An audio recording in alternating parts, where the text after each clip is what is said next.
sa amin. At narito po ang inyong ikasampung bahagi at mga handog ay binabalik namin sa inyo at madala sa kamalig at magamit sa gawain ng inyo pong mga alagad. At maraming salamat po Panginoon sa pagpapala na ipinagkaloob ninyo sa bawat isa sa amin sa loob ng isang linggo. At ang lahat ng ito aming dalangin at pinasalamatang inyong tinanggap sa pamamagitan ng inyong bugtong na anak na si Jesucristo. Amen.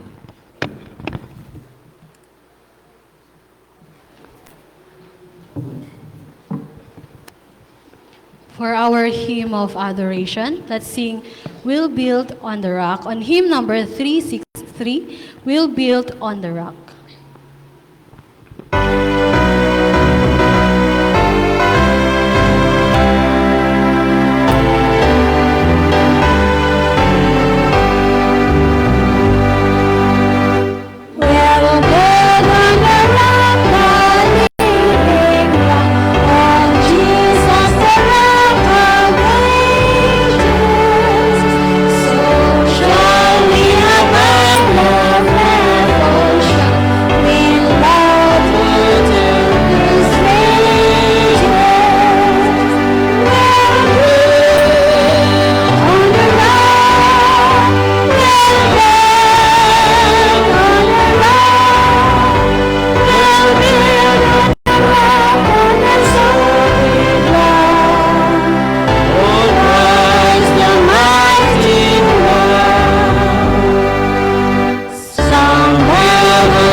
Sa hindi pa tayo manigluhod mga kapatid, ay atin pong buksan ang ating mga banal na kasulatan at atin pong basahin ang nasulat sa unang Korinto.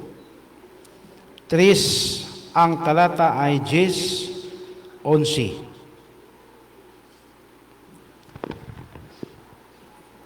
Kung inyo lang nabuksan at nahanap na ang unang Korinto 3:9 at 10 hanggang 11, ay ganito ang pagkasabi. Ayon sa biyaya ng Diyos na ibinigay sa akin, na tulad sa matalinong tagapagpayo, ay inilagay ko ang pinagsasaligan at iba ang nagtatayo sa ibabaw nito. Ngunit ingatan ng bawat tao paano pagtatayo niya sa ibabaw nito. Sapagkat sinuman ay hindi makapaglalagay ng ibang pinagsasaligan, kundi ang naglagay na ito'y si Kristo Jesus. Tayo po yung magalang nagluhod mga kapatid.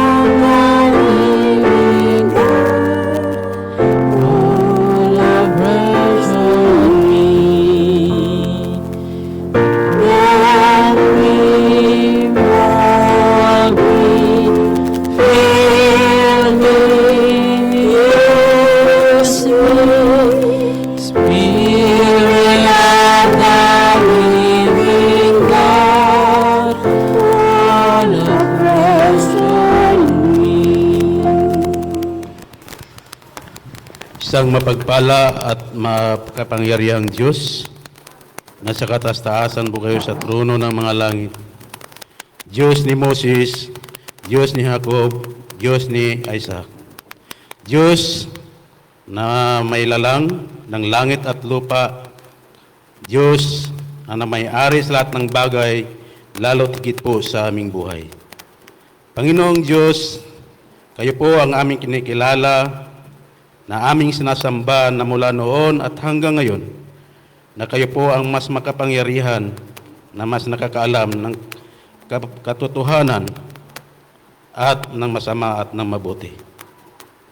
Narito po ang inyong mga anak, Panginoon, tiklop tuhod, na humingi ng kapatawaran sa lahat po ng aming nagawa ng buong sanglinggo, kung saan man kami nagkukulang sa aming pananalita, sa isip po at sa gawa. Humingi po kami, Panginoon, ng kapatawaran. Lubos kaming nagpakumbaba sa inyo sa mga oras na ito, nang sa ganun po, lubos niyo po kaming mapapatawad. Marami ding salamat, Panginoon, sa lahat ng mga pagpapala na aming natatanggap mula sa inyo, na patuloy niyo pong binuksan ang pinto ng awa, nang sa ganun po ang espiritual at material na mga bagay ay patuloy po naming natatanggap na mula po sa inyo. Panginoon, sa mga oras na ito, salamat din ng marami na sa inyong anak, ang iyong lingkod, na inyong ipinadala, na sa katauhan po ni Pastor Job, na siya pong inyong inasahan, inatasan, na magbubulay-bulay o magbahagi ng tinapay ng buhay, ay siya po inyong itago sa inyong likuran, nang sa ganun po, ikaw po ang aming makita at mapakinggan na magtuturo ng salita ng mula sa banal na kasulatan. Panginoon, salamat po ng marami na sa lahat ng oras, kayo po ay nagpapadala ng inyong lingkod na siya po ay magbibigay ng karagdagang kalakasang espiritual, ng kalusugan, nang sa ganun po, kami patuloy na manindigan at tumayo sa katotohanan hanggang sa inyong muling pagbalik, kami sama-sama na maglingkod at sumasalubong sa inyo po, Panginoong Diyos. Panginoon, dinadalangin ko rin po na ang mga kapatiran na hindi nakapagdalo sa sabat na ito, dahil po sila ay may mga kanya-kanyang karamdaman sa espiritual at pisikal, sila po inyong hipuin at pagalingin, na sa ganun po, sa sunod na pagsamba, sila po ay aming makakasama at magpuri sa inyong banal na pangalan. Ito po yung aking inihiling at nadalangin at inasahan na makarating sa inyong banal na luklukan at mabilis na pagdinig at pagtugon ng aming mga dalangin sa pangalan ni Jesus na aming tagapagligtas. Amen.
Okay. Okay, maraming salamat sa mga kabataan na umawit ngayon pong umaga. At ito po ang first time ko pong makaapak dito po sa inyong iglesia, mga kapatid. At ako po ay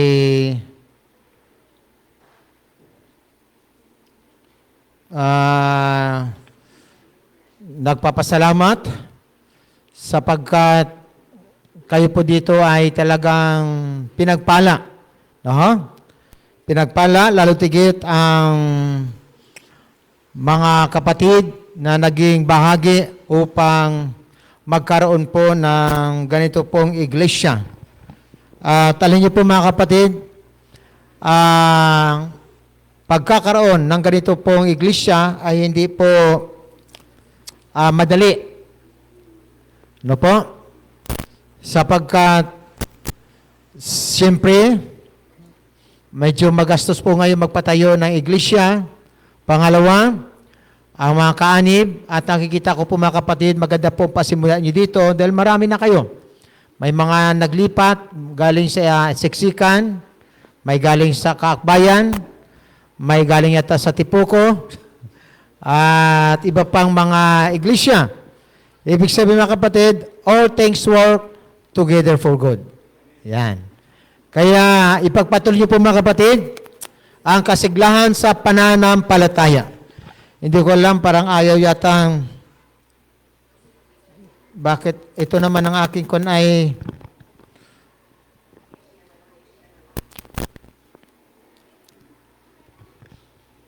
ang inyong lingkod, actually mga kapatid, may mga appointment almost every Sabbath.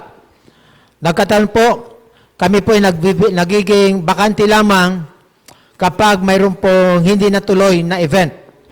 At ito po mga kapatid, dapat ako po ay nasa norte po ako ngayon.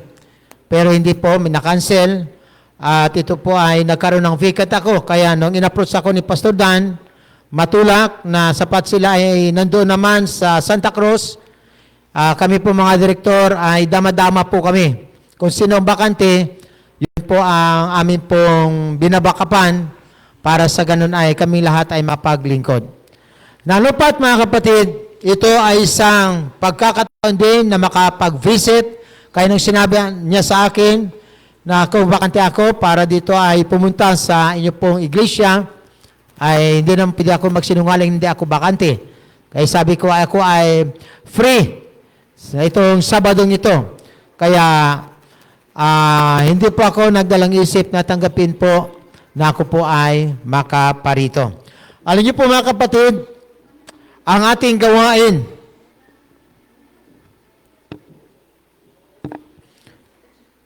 nakakunik na yung kanina.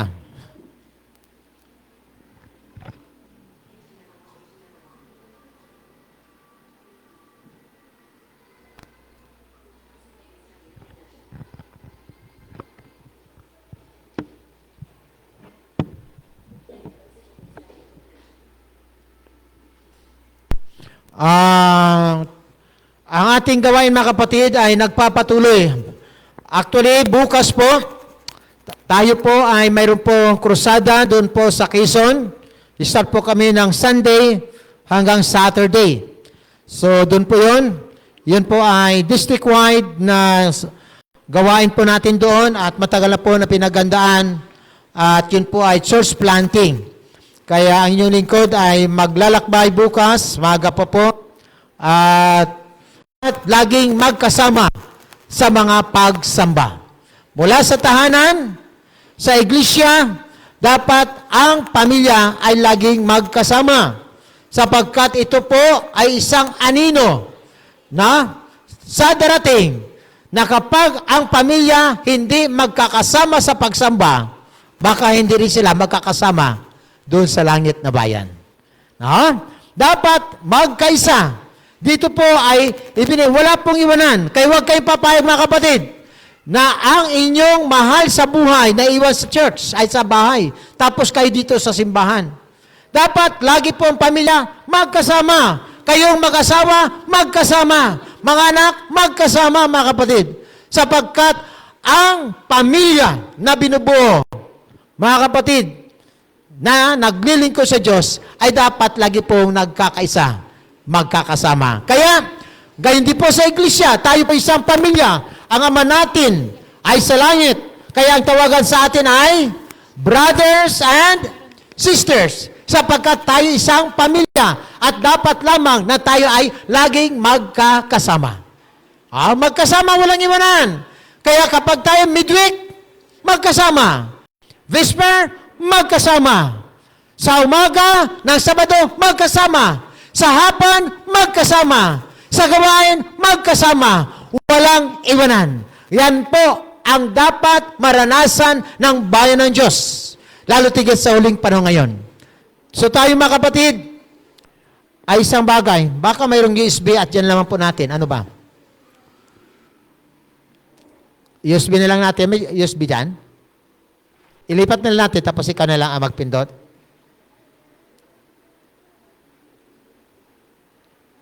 Okay.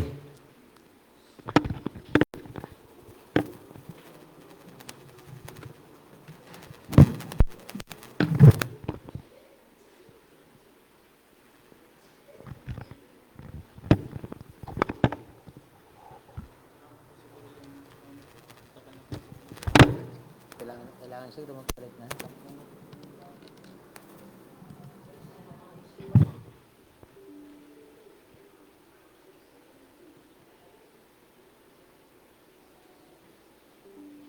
Sandali mga kapatid ha, ilap talaga kapag high-tech na.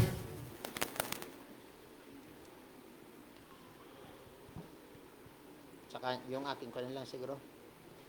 Ako na mag-control. Okay.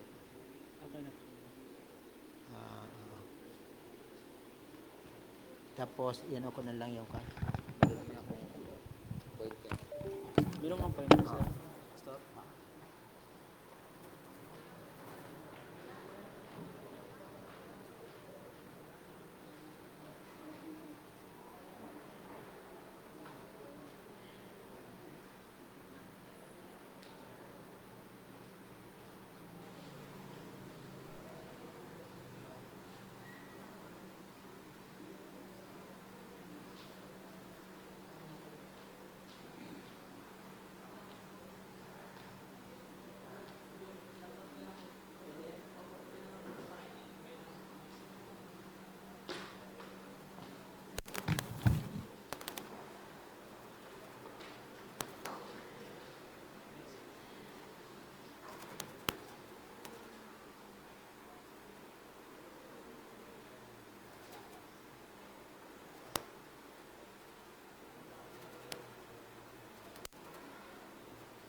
Okay?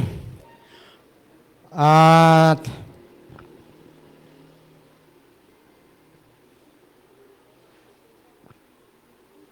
tayo po ay magpapatuloy mga kapatid. So ang gawain po natin, lalo tigit sa taong ito ay tunay na napaka-challenging. Lalo tigit sa pagdating ng 2025. No? Dahil mayroon po tayo mga program na i-present po sa atin doon po sa Abweg Gym ng ating pong former president, si Pastor Daniel Malabad. At alam niyo po mga kapatid, nakikita po natin na ang gawain ay lalo pong lumalawak.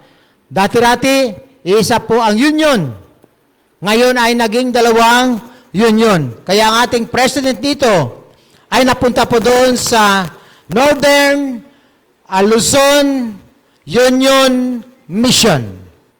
Northern Luzon Union Mission. Si Pastor Kaubi naman, yung dati nating North Philippine Union Conference, ay napunta naman dito sa South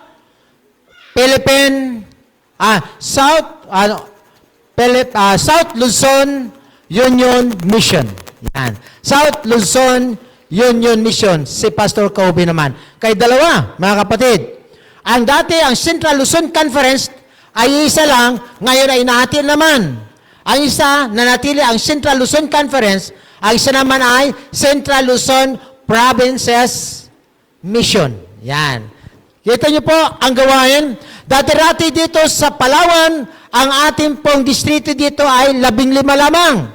Pero ngayon mga kapatid, ang ating distrito ngayon ay naging 26. Kaya tara, patuloy na sumusulong mga kapatid. At hindi lamang doon, lalo pong nagkaroon po ng paliit ang ginagampanan ng ating mga pastor. Hindi nyo ba alam mga kapatid? Ang ginagampanan ng mga pastor ngayon, paliit na paliit. Dati-rati, ako noon, nung ako'y district pastor, doon po sa Ta District, ako'y naglilingkod ng 24 churches. Kasama ng island, 8 iglesia sa island, mga kapatid. At ang natitira dito po sa mainland. At bago po ako makaikot, ay 4 na buwan bago ako makaikot sa mga iglesia. Kaya sa loob na 1 taon, maswerte na po kung makatatlong bis ako makaround sa isang iglesia sa loob na 1 taon. Ganun po. Pero ngayon, pinakamarami ngayon ay 14, 12, 10, may 7. Ibig sabihin, kaya panukala naman, yung may 15 ay yung 14, hahatiin naman. At ngayong taon, 2025, ang pinayagan po na magkaroon ng solo pastor ang Santa Monica Church. So magkakaroon na po sila ng sariling pastor. At yan po'y depende sa kakayanan. Sapagkat ang tithes and offering nila mga kapatid ng Santa Monica ay isa po sa malaki po dito sa Central Palawan Bay ay umabot po na almost 5 million a year. Kaya pag kayo po ay 4 to 5 million, pwede na kayo mag-request ng isang pastor na magkaroon po ng paglilingkod sa inyo. Kaya mga kapatid, nakikita natin ang pagunlad, paglawak ng gawain ng Panginoon dito po sa Palawan. Kaya ako po ay naniniwala na baka mga susunod na taon, ang Palawan Mission, ito po ay baka hindi maging mission na, kundi magiging conference. Yan po ang target natin, na kapag naging conference ito mga kapatid, no po? At hindi rin magtatagal, ay baka mahati yan, baka ang North maging mission, at ang South maging mission, at another mission, ito pong Central. Yan po mga kapatid, ang mga bagay na inaasahan po natin na mangyayari. So dito mga kapatid, ang inyo pong title is Building on a Firm Foundation. Na po? Building on a Firm Foundation. Kaya, ito po, pinag-isipan ko habang ako po mga kapatid gumagawa ng paksa dito po mga kapatid. Isa po sa nagbibigay sa akin, lalo tigit,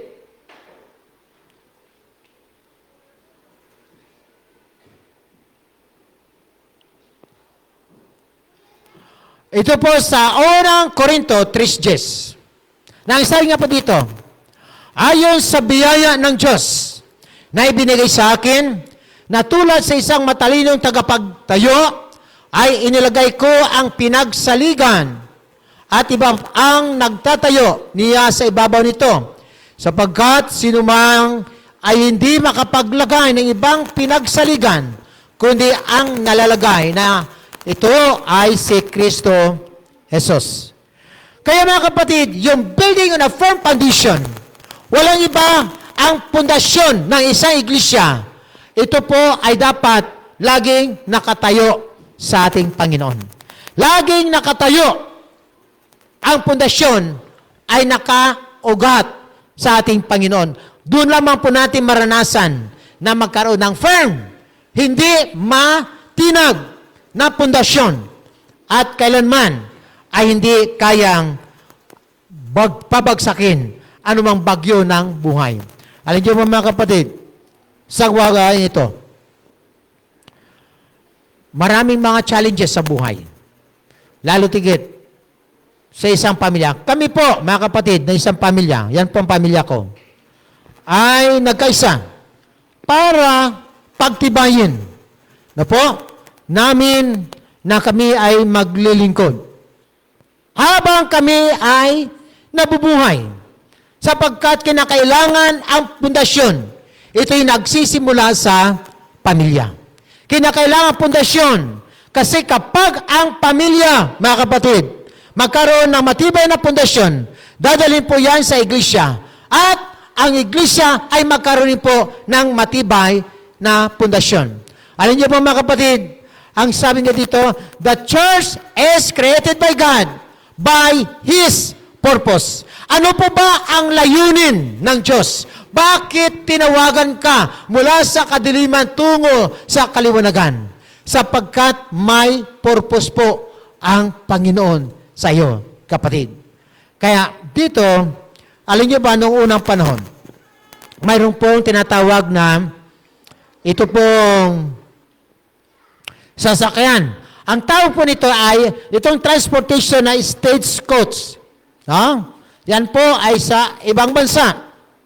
Subalit dito po, sa sakyang ito, mayroon po mga kapatid na tatlong klaseng ticket. Alam niyo ba ang tatlong klaseng ticket? May first class ticket, may second class ticket, at saka third class ticket. Ito po mga kapatid, if you had a third class ticket, you would definitely have to get off if there was a problem. Pero kapag may first class ticket ka mga kapatid, no? Kayo po ay, ibig sabihin, kayo po mga kapatid ay wala pong problema kayo. Bakit? Pag may first class ticket, mabalaw man, masira man gulong, ikaw po ay nakaupo lamang. First class ticket ka eh. Pero pag second class ticket ka, ikaw ngayon ay bababa.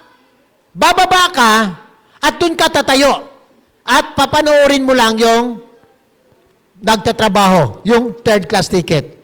Kaya ang third class ticket talaga ang nagtatrabaho. So dito pinapakita, many Christians think of themselves as having first class ticket. Ibig sabihin, maraming mga Kristiyano ngayon na nag-iisip na sila ay may first class ticket.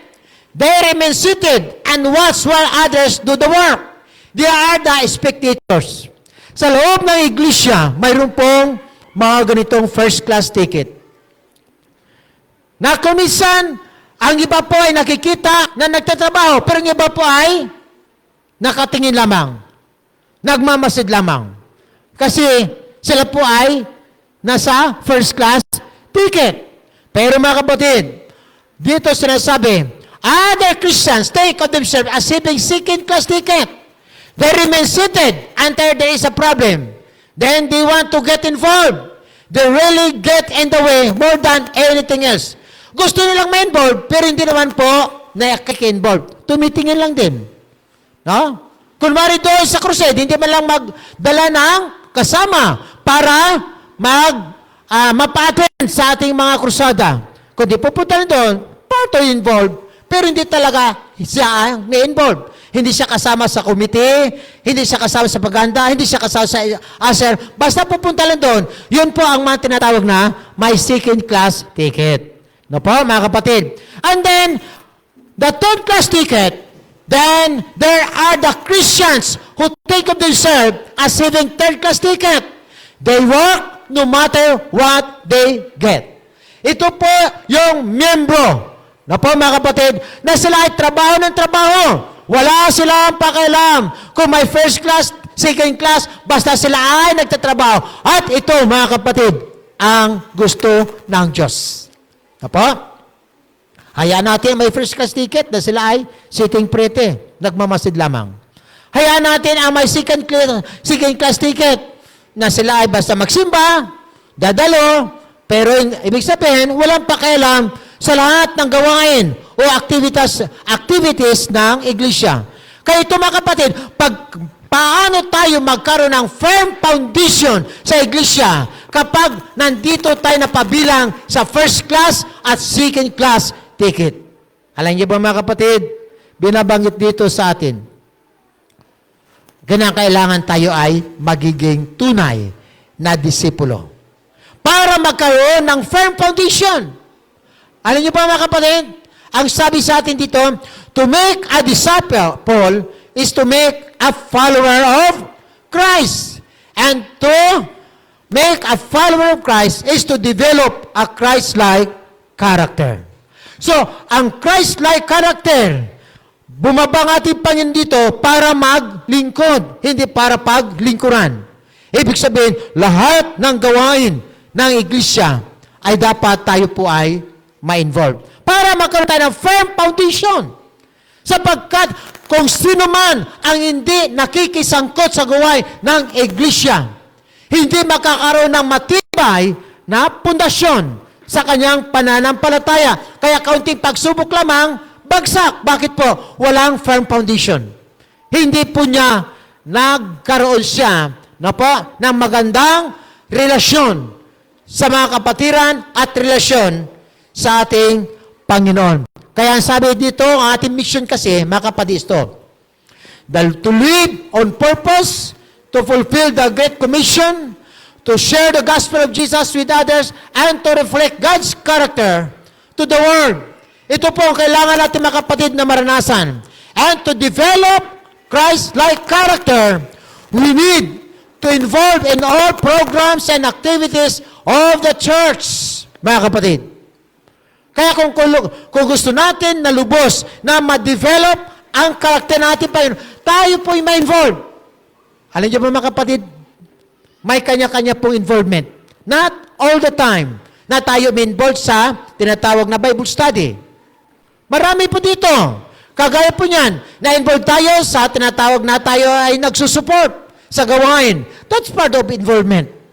Nag-involve tayo para sa pagpapatay ng iglesia. Na-involve tayo. That's part of involvement, mga kapatid. No? May kanya-kanya tayong involvement. Pero, napakalaga, mga kapatid, bukod doon sa ating pong pagtulong o kaya mas maganda kung tayo mismo maranasan natin how to involve physically doon sa gawain. Alam niyo ba, mga kapatid, ang kagandahan, lalo tigit may mga tayo, care group. Kapag kayo ay nakasama sa mga visitation, at may pag-pray nyo ang mga kapatiran o kaya isang pamilya at doon po mga kapatid, madamang-daman nyo. Lalo tigit kapag sila po ay may sakit o may problema, mabigat ang problema at dalangin nyo na kayo nag-iiyakan, na kayo po ay nagkakaroon ng palitan ng mga kuro-kuro mga kapatid. Damang-dami nyo po mga kapatid kaysa wala ang presensya doon. Kaya mahalaga po mga kapatid yung involvement. No? Kaya sabi sa atin dito, Christians are set as a light bearer on the way to heaven. They are to reflect to the world the light shining upon them from Christ.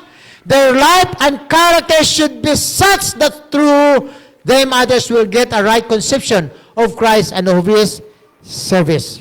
Ano sabi dito? Tayo mga Kristiyano ay tagapagdala ng liwanag, ng ilaw. Patungo sa langit. Kaya binabanggit dito, ang mga lingkod ng Diyos na ang kanilang mga mukha ay nagniningning. sa banal na pagtatalaga ay hayong nagdudumali sa iba't ibang lugar upang ipayag ang pabalita ng langit. Alam niyo ba mga kapatid, sa gawain ng paglilingkod, may kanya tayong ginagampanan. Nagkataon mga kapatid, na itinalaga ako ng Panginoon dito sa gawain ng publishing ministry. At ako'y magtatatlong taon pa lamang po sa paglilingkod dito. Pero damang-dama ko po ngayon kung gaano kahalaga ang gawain ito. Sapagkat mga kapatid, mapapansin po natin na ang gawain na ito ay isa po pala na gawain na hindi ka pwedeng pumili kung sino ang paglilingkuran mo.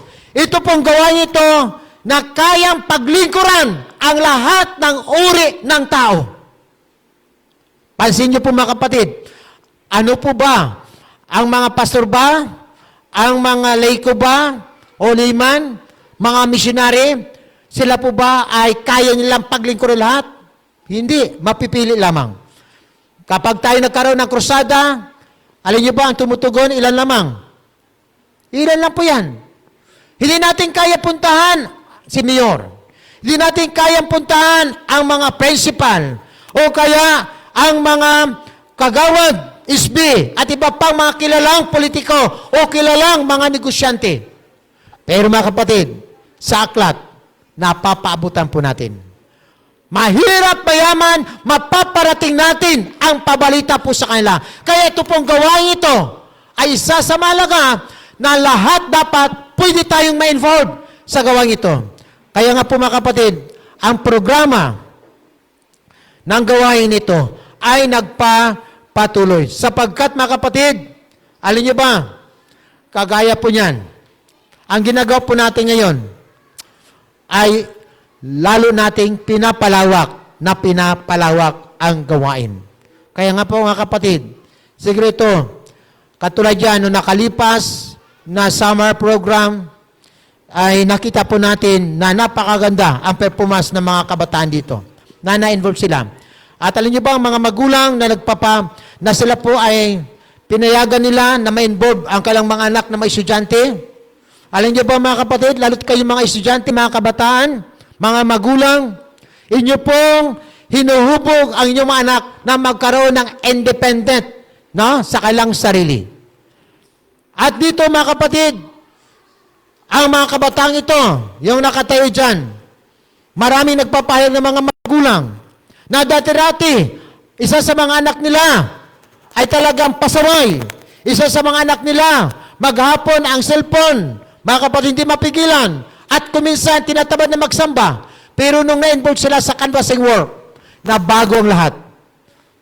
Yun po pinayag ng isang magulang sa akin. At hindi lang po isa, dalawa, tatlo, kundi maraming mga magulang nagpasalamat sa tinatawag na involvement. Sila po ay nagme-mission sa pamagitan ng printed pages. At alam niyo mga kapatid, tayo dito sa Palawan, ang pinapasalamatan ko po na maraming tumutugon.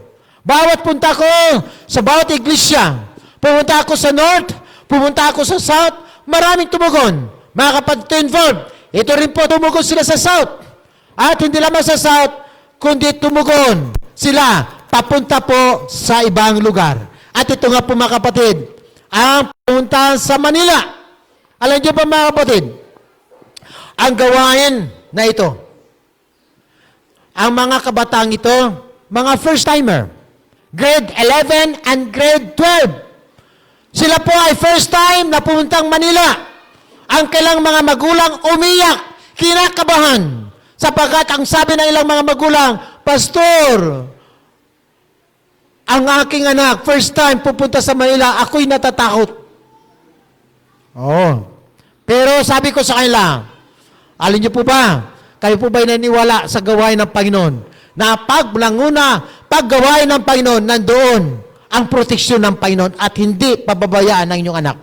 Sabi niya, opo, Pastor, naniniwala po ako. Kaya nga po ang aking anak, pinapayagan ko na po pumuntang Manila. Punta sila sa Manila mga kapatid. First timer. Hindi pa nakarating ng Manila. Kaya ang iba doon, karamihan first timer din na sumakay ng aeroplano. Kaya pinagmamasdan ko sila mga kapatid na sumakay ng aeroplano. Tuwang-tuwa sila na kinakabahan. No po, lalo tingin pag take off, talagang ganun sila, hawak sila sa pupuan. Sapagkat first time, at pagdating sa Manila, mga kapatid, alam niyo ba, talagang sila ay parang uwi, babalik sa Palawan. Nalungkot bigla. Pero mga kapatid, sabi ko sa kanila, pumunta kayo dito para sa gawain at ako'y naniniwala, hindi kayo pababayaan ng Panginoon. Alam niyo ba mga kapatid?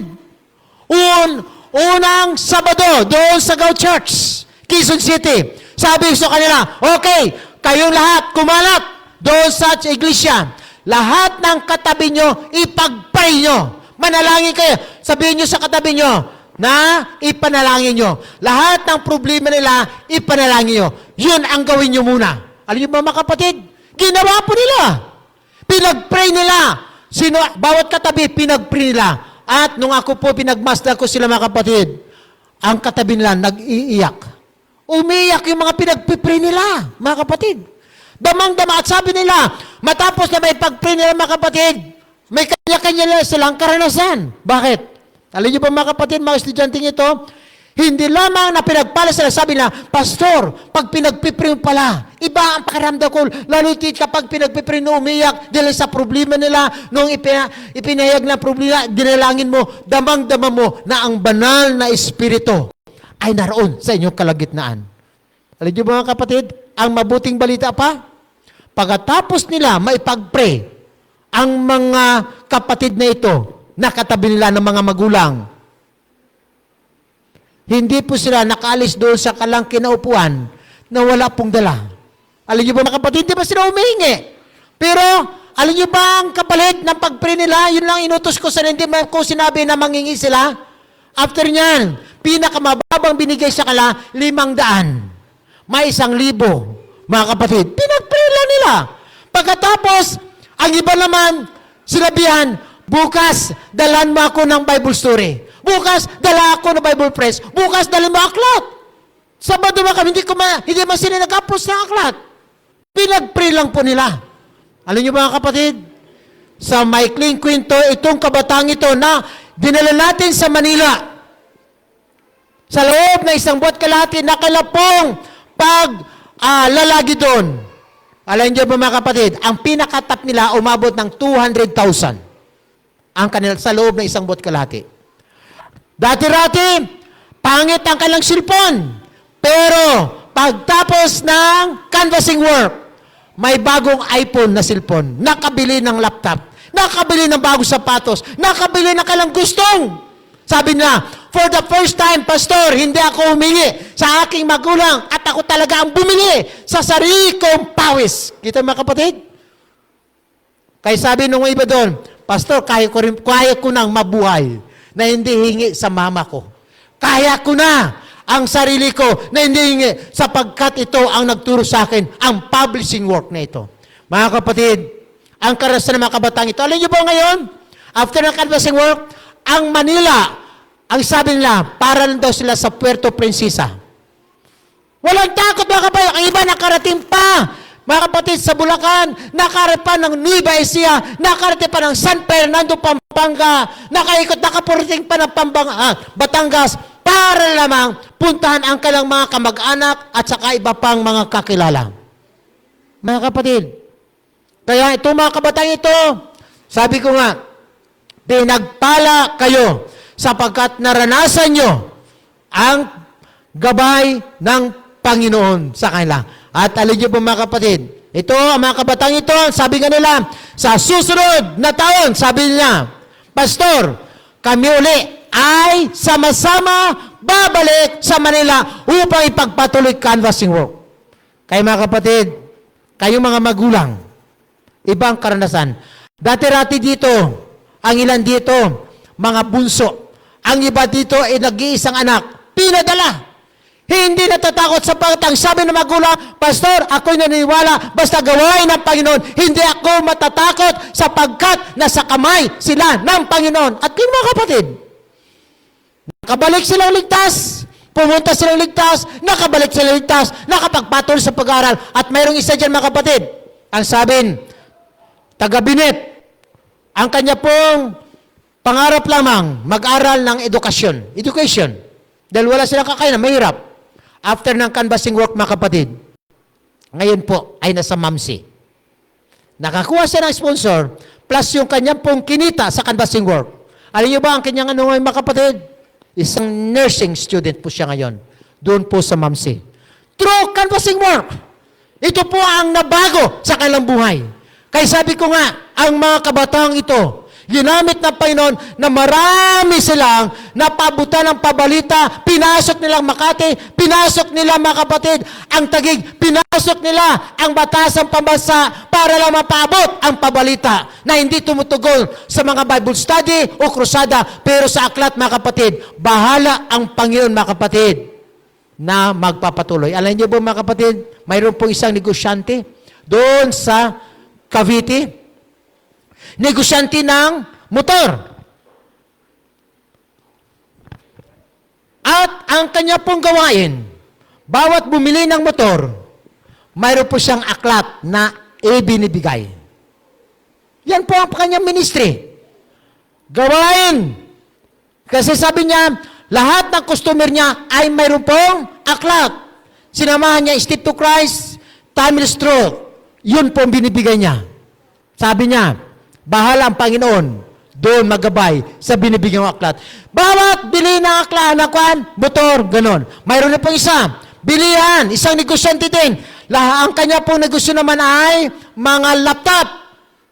Lahat ng bibili sa kanyang laptop, mayroong Step to Christ, mayroong Timeless Truth na binibigay. Alam niyo ba mga kapatid, ito po ay colportor din sila.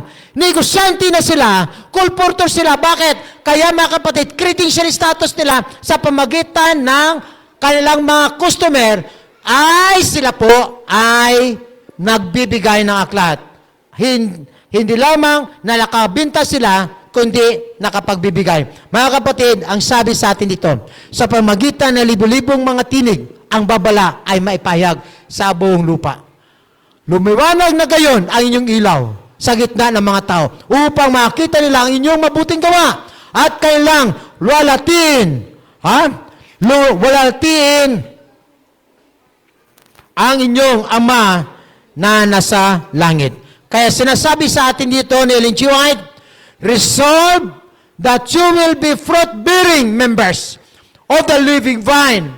Improve then every opportunity to connect yourselves more closely with Christ. It is by believing Him, loving Him, copying Him, and depending wholly upon Him that you are to become one with Him. And through you, His life and character will be revealed to the world. Mga kapatid, ito pong panawagan sa atin mga kapatid. Neil Joel sa kanya pong devotional na dapat tayo maging fruit-bearing. Anong fruit-bearing natin? Yung the fruit of the Holy Spirit dapat dala-dala po natin. Alam niyo po mga kapatid, may katawagan po yung tinatawag na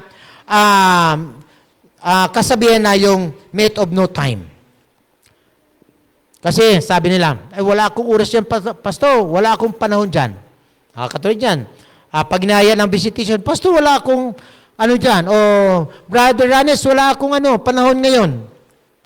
Pero dito yung sinasabi dito, the myth of no time. What is the myth of no time? Very simple. You will not have time for everything, but you have time for what is important to you. From now on, do not say, I don't have time. You must say, it is not important to me. Diba? Bakit? Kapag wala tayong oras o panahon sa midweek despair, sabi natin, wala na kasi akong oras, pastor Ibig sabihin yan, wala kang, hindi importante sa iyo ang oras na yan. Alam niyo ba mga kapatid? Sometimes, yung mga oras natin, ay ingatan po natin. Ang oras natin mga kapatid, napakahalaga, lalo sa araw ng Sabat. Paano po ba natin iingatan ang araw ng Sabat, mga kapatid? Di ba, sa labas, kapag tayo ay pumasok sa paaralan, sa opisina, o kaya magpasok sa trabaho, Pinakamababa po ay 8 oras. Tama, Brother John? At least, mayroon tayong 8 oras. Brother Ronnie. Sa mga teacher, 8 oras. At pangalawa, kapag may pasok tayo, anong oras po tayo umalis sa bahay? Napakaaga natin. Ang mga bata, mga estudyante, anong oras bumabangon? Napakaaga pa bumabangon. Sapagkat ayaw po nilang mahuli. Dahil importante po ang pagpasok po nila. Mahalaga po, ayaw po talagang mahuli nila yan. Lalo tigit kapag may examination o kaya ikaw nagtatrabaho, gusto mo, hindi ka pagalitan ng iyong boss. At least, 8 oras. How about us, brothers and sisters in Christ? Sa loob ng araw ng Sabat, sa loob ng maghapon, ilang oras po kaya ang ating kinukonsume? Mga kapatid, may 8 oras din po kaya tayo na kinukonsume tuwing araw ng Sabat. Alam niyo po mga kapatid, dapat tayo po sa umaga, at least may 4 na oras tayo. Sa hapon, dapat may at least may 4 na oras rin tayo na itala ibigay sa Panginoon. Paano tayo magbilang mga kapatid? Kapag importante sa atin ang araw ng Sabat mga kapatid, magbilang tayo ngayon. Bago mag-alas 8, dapat magsimula tayo sa alas 8. Alas 8, alas 9, alas 10, alas 11, alas 12. Yun po ang tama. Ang pag-uwi natin, alas 12, eksakto. Basta simula tayo ng alas 8, dito na tayo sa simbahan. Kaya kung kayo po ay dumating ng alas 9, alas 10, alas 11, alas 12, alauna dapat ang labas nyo. Ano po? Ay, lalo tigit kapag alas 10. Alas 2 na ang labas nyo. Dapat may oras na. Yung biro lang po mga kapatid yun. Kalimutan natin yun. Kaya sa hapon, dapat may 4 na oras rin tayo. Paano tayo magbilang ng 4 na oras sa hapon? Simula tayo ng, sabi natin, Pastor, kasi nakaantok man. O simula tayo ng alas 2. Brother Ronnie, para hindi tayo antukin. Alas 2, alas 3, alas 4, alas 5, alas 6. Dapat ang ating pong paglabas sa iglesia, at least alas 6 tayo. Para pag-uwi natin, hindi na tayo matukso. Ano man pong masalubong natin, pwede tayong bumili. Hindi na tayo matukso, hindi tayo magkasala. Pag may 4 na oras sa umaga, mula alas 12, alauna, pwede tayong magpahinga. Magano tayo, magtulog tayo ng konti. Pagdating ng alas 2, yun po pasimula. Alas 3, alas 4, alas 5, alas 6. Ngayon mga kapatid, doon sa 4 na oras, maka-join na tayo sa EY, o kaya makapag-Bible study tayo, o magkaroon tayo ng visitation, at iba pang mga gawain. Ano yung mga kapatid? Kapag ginawa natin ang prescription ito, tunay na magkaroon po ng kasiglahan ng iglesia. Kapag ang lahat ng mga kapatiran, alas 8, dito na po sa iglesia. Magkakaroon tayo ng masayang Sabbath School program. Sabbath School worship. Kaya mga kapatid, ang hamon ko po sa bawat isa sa inyo, kalimutan po natin ang nangyari ngayong Sabado kung huli man po tayo. Hindi po kayo kinikundim ng Panginoon. Simulan po natin susunod na Sabado. Kaya sa susunod na Sabado, dapat tayong lahat ay alas 8 dito na. Bakit alas 8 dito na? Dahilan ang araw ng Sabat ay importante sa atin. Mahalaga sa atin. Kaya dapat before 8 dito na tayo. Huwag tayong alis doon alas 8 sa bahay. Dapat ang alis natin doon. Bago mag alas 8, dapat dito na tayo. Upang sa ganun, habang tayo ay nagmumuni, kaya na pagdating namin dito, kami po ay medyo malalay doon na konti, alas 8:20 po kayo dumating dito, kayo na, at mayroong tutugan na. At least may mga tao na po mga kapatid. Ibig sabihin nito, may ilan na po dito, lalo tigit kapag marami na, at habang tayo nandito, na tayo na nalangin, magmuni-muni po tayo. Malagang bagay po yun mga kapatid sa ating pong paglilingkod. Kaya mga kapatid, sabi dito sa atin, there is a purpose for your strength, to strengthen others. Kasi ang presensya niyo mga kapatid, napakahalaga yun. Ang presensya nyo, mahalaga yun para palakasin ang bawat isa sa atin. Bukod doon mga kapatid, build people up. Another purpose of your strength is you can build people up para itaas, pagtibayin ang iyo pong kasamaan. At ang pangatlo dito, carriers of hope. Kayo po ngayon ay magkaroon ng pag-asa. Another purpose for your strength is that you can use your biblical and doctrinal knowledge to carry hope. Para dalhin ang pag-asang ito sa nawawalan ng pag-asa. Kaya mga kapatid, sabi sa atin dito, matamang naghihintay si Kristo na may matinding pananabik. Na mahayag ang kanyang sarili sa kanyang iglesia. Kapag ang likas ni Kristo ay lubusan ng mahayag sa kanyang bayan, kung babalik na siya upang kunin sila bilang sariling kanya. Ang foundation ng iglesia ay yung kanyang karakter ay makita sa kanya pong iglesia. Kaya sabi sa atin dito mga kapatid, narito tayo para bumuo ng likas para sa langit. Narito tayo kailan makabot tayo ng mga likas na hiwalay sa kasalanan, mga likas na napaging batuwid sa pamagitan ng biyaya ni Kristo. Kaya sabi sa atin, bago ka maging banal sa langit, ay dapat munang maging banal ka sa lupa. Ang gawain para sa iyo ay dapat magawa muna dito. Ang lupa, ang lugar, para maging banal, para maging dapat ka sa langit. Mga kapatid, tayo po, biktima po natin. Wala po makapagsabi na tayo perfect na. Pero ito po ang pamantayan natin mga kapatid. Kaya kapag inaway ka, mga kapatid, ng isang kapitbahay mo, bahagi po yung mga kapatid to develop Christ-like character. No? Kapag may mga tao po sa iyo ng api, bahagi po yung mga kapatid to develop Christ-like character. Kapag may hiram sa iyo ng gamit, pagkatapos sinauli sa iyo sira na, mga kapatid, bahagi po yan to develop Christ-like character. Bakit mga kapatid? Kasi kapag ikaw ay hindi mo pinigil ang emosyon mo, inaway mo yung nagsauli ng sirang gamit, ikaw po patalo mga kapatid, hindi po na-develop yung character mo. Di ba mga kapatid? Awan ko lang kung naranasan yung mga kapatid nang hiram sa iyo, tapos pagdating ay sira na. Ang sarap ba ng pakiramdam? Naranasan ko po yung mga kapatid eh. Pero, alam niyo po, kapag yun ay napigilan mo, medyo nagtagumpay ka. Pero kung yun ay pinatulan mo mga kapatid, ikaw ay talo din. Magsisisi ka rin sa uli. Bakit nagawa ko yun? No? Kaya sabi dito, ang gawain para sa iyo dapat magawa muna dito. Ang lupa, ang lugar, para maging dapat ka sa langit, mga kapatid. Ito po ang foundation. Kaya, ang gawain ng pagbabago ng likas ay dapat magawa ngayon na. Ang uri ng ating pamumuhay at magpapasa sa ating walang hanggang patutunguhan. Ngayon na po dapat ma-develop ang ating pong karakter. Ang gawain ng kaligtasan ay isang pakipagtulungan. Kailangan magtulungan ang Diyos at ang nagsisising makasalanan. Kaya tayo nagtutulungan mga kapatid.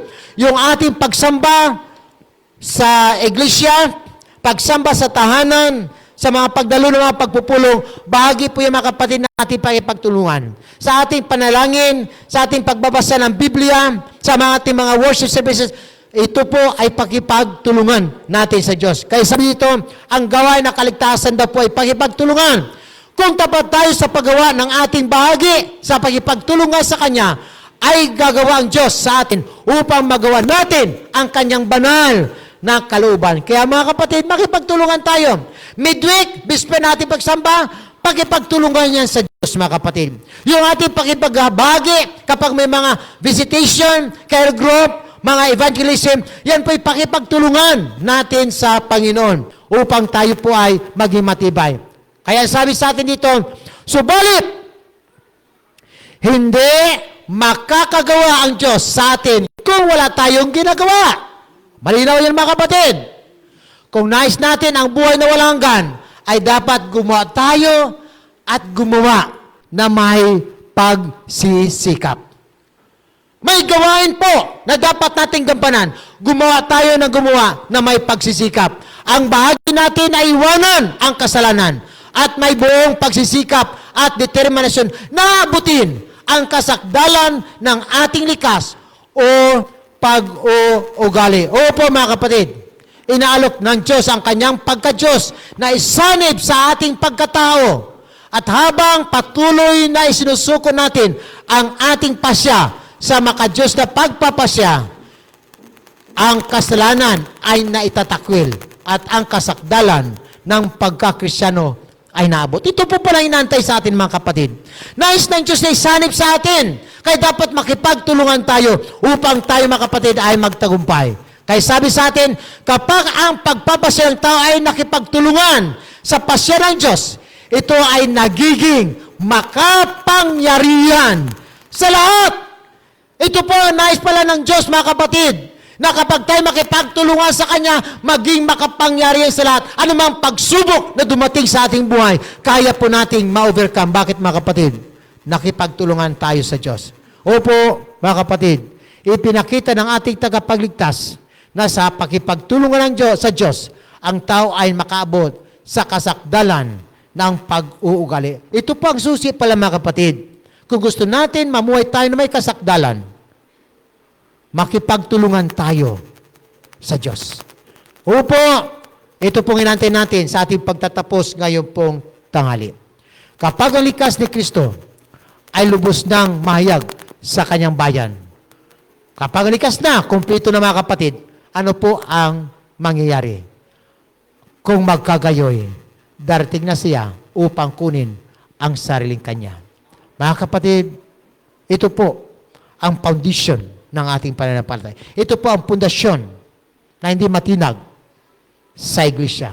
Ang pakipagtulungan natin sa Diyos, ito ang susi ng matibay na pundasyon. Pero kapag tayo po hindi makipagtulungan, kahit sabihin pa natin mga kapatid, talented tayo, nandiyan na ang ating po mga talento, nandito sa atin, subalit hindi tayo nakipagtulungan sa Diyos. Ano ba ang bagay na pakipagtulungan? Pagbabasa ng Biblia, panalangin, pagsamba, at pag-witness. To join to every activities, missionary activities ng iglesia. Ito po ang ating pagipagtulungan. At kapag hindi tayo nagawa natin mga bagay nito, mga kapatid, hindi tayo mapabilang sa mapapalad. Kaya kapag tayo po makumpleto na lahat ng mga bagay nito, ang sabi dito sa ating mga kapatid, darating na ang ating Panginoon para tayo kunin. Ito lang po ngayon natin mga kapatid. Wala na pong iba. Inaantay ng Diyos. Ikaw at ako ay mapabilang sa tunay na paghahanda. Bago siya dumating sa lupang ito, nais niya kapatid, ikaw at ako maghihanda upang tayo sama-sama na sasalubong sa pagdating ng ating Panginoon sa langit na bayan. Kaya ang aking pong dalangin ngayon pong tanghali sa bawat isa sa ating mga kapatid, magtulungan po tayo. Magtulungan tayo bilang mga kapatid, magpapalakasan tayo sa isa. At tayo mga kapatid, makipagtulungan rin po tayo sa Diyos. Sa Kanya pong pamamaraan, ang prescription ng Diyos, alalahanin po natin. 4 lamang po prescription ng Diyos sa ating pakipagtulungan. Una, panalangin, quality time. Bigyan natin ng quality sa panalangin. Pangalawa, quality time sa pagbabasa ng Biblia. Pangatlo, quality time sa worship sa ating tahanan at sa iglesia. Pangapat, quality time para sa witnessing. Maglaan tayo ng oras panahon para sa pagsaksi. Sapagkat sa apat nito, ito pong pagipagtulungan natin sa Diyos. At kapag naganap natin ito, mabubuo sa atin ang tunay na karakter ng ating Panginoon sa Kristo. At kapag nabuna ang tunay na karakter ng ating Panginoon, yun na po ang pagkakataon na tayo maging karapat-dapat nasa salubong sa kanyang ikalawang pagparito. Pagpalain tayo ng Panginoon ngayon pong tanghali.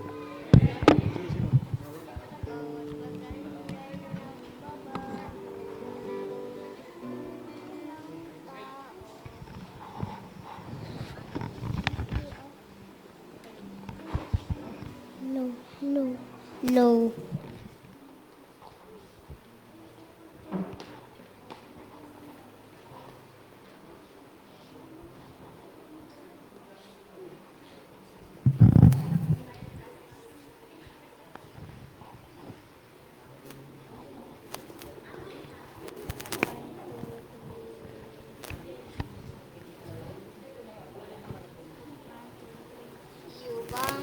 napapansin ang ating panahon.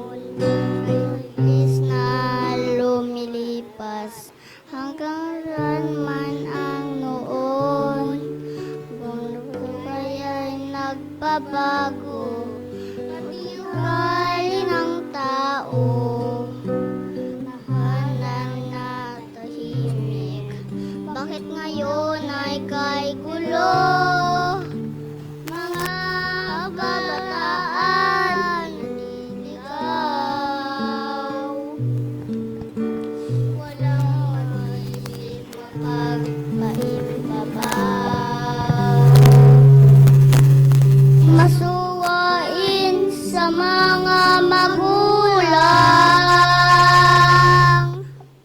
Ang buhay ay walang kabanalan. Pagmamahal sa kapwa, paggalang sa magulang, ang pag-ibig sa Diyos sa atin ay may lalang. Yan ang mabuting asa na dapat matutunan, na dapat isabuhay ang ating kabataan.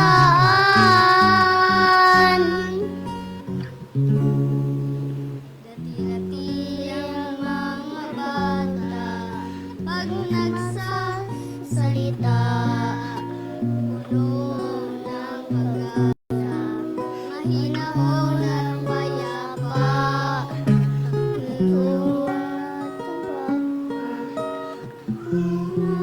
Nawala mga panunungayan, bulaklak ng tila.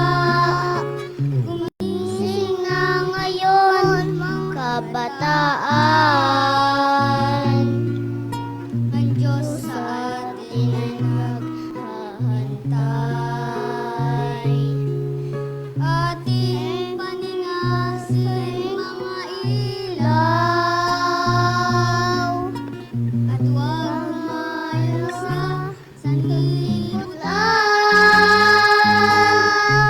Pagmamahal sa kapwa, paggalang sa magulang, pag-ibig sa Diyos sa atin ay may lalang. Yan ang mabuting asa na dapat matutunan, na dapat isabuhay ng bawat kabataan. Pagmamahal sa kapwa, paggalang sa magulang, ang pag-ibig sa Diyos sa atin ay may lalang. Yan ang mabubuting asa na dapat matutunan, na dapat isabuhay ng bawat kabataan.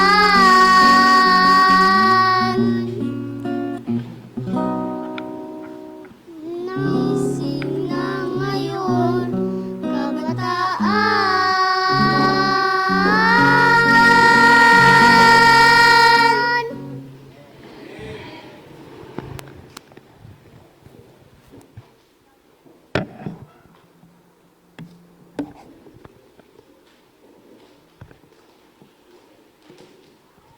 For our closing song, let's sing The Church Has One Foundation on hymn number 348.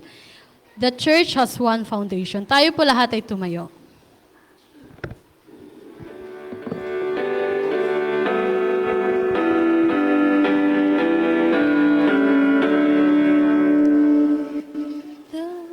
The church has one foundation, this Jesus Christ Lord.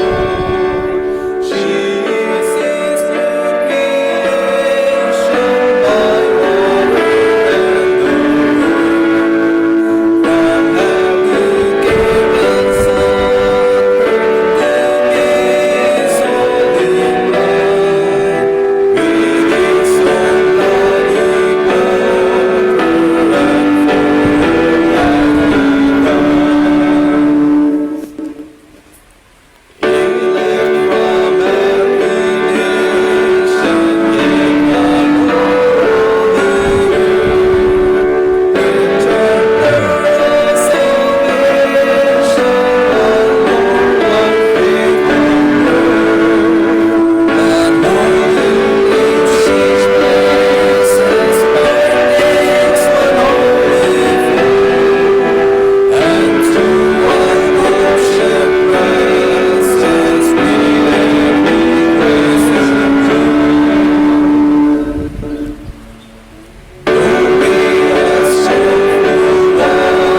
dakilang Diyos na makapangyarihan sa lahat. Narito po, nagpapasalamat kami sa mensahe namin pong narinig o napakinggan. Patuloy na itong magbigay sa amin ng gabay at inspirasyon habang kami ay namumuhay at nag-aantay sa iyong ikalawang pagparito. Nawa, Panginoon, patuloy naming maranasan ang iyong banal na pamatnubay ng mga pilanghil at gabay ng banal na Espiritu upang lahat naming maggagawin ay maging angkop lamang sa iyong banal na pamantayan at maging kalugod-lugod sa banal na harapan. Kaya ngayon, bayan ng Diyos, tanggapin natin ang basbas ng Ama at patuloy na pag-ibig ng anak at patuloy na pakikisama ng banal na Espiritu ngayon at magpakailanman. Amen.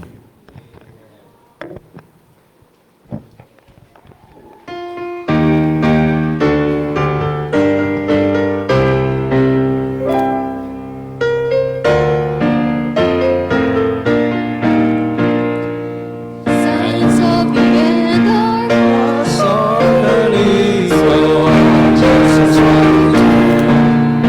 He will bring to end and words will Are you really moving on, Jesus, Lord, Jesus, Lord? Are you ready, on His word? Hey, squeeze, my friends, lead us home for the end. Let's see our Savior comes again. Sa muli ay happy Sabbath po sa inyo lahat mga kapatid.